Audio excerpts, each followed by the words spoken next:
I'll take you through the key things that are the difference. First one is that in Australia, if the ATO does an assessment of your tax, and just the story that you were telling me, right?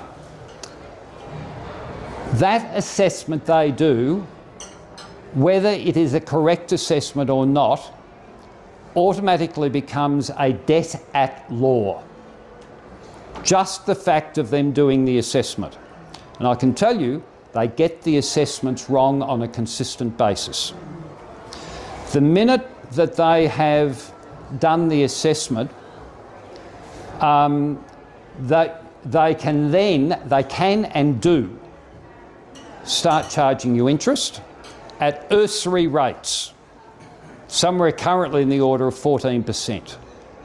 Right? So they rip you off. Then they impose penalties. And I can tell you, if they've assessed a debt of $20,000, within 18 months that debt will now be $40,000. Just because of the interest and just because of the penalties.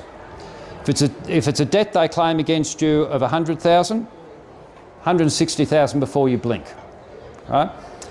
So they then, if you don't collect, they then now, and these laws went through in the last 2 years, both Labor and Liberal, all signed off on it, right? So they can issue director penalty notices so that you, if you're the director of the company, become personally liable for the debt of the company. Right? So the company structure is no longer relevant. So they then impose the tax on you personally. They can then report, and they do, credit rating agencies. Right? Remind you, this is on their assessment and their opinion of what you owe, not what is fact or truth, but their opinion.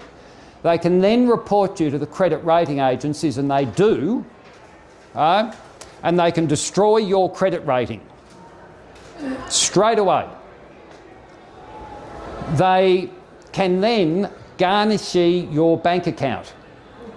So they simply issue an order against your bank and withdraw money out of your bank account. You cannot do anything about it to pay what they say you owe. Do you want authoritarianism? That's it. Right? East Germany at its best. Since 1936, and we think everything's fine.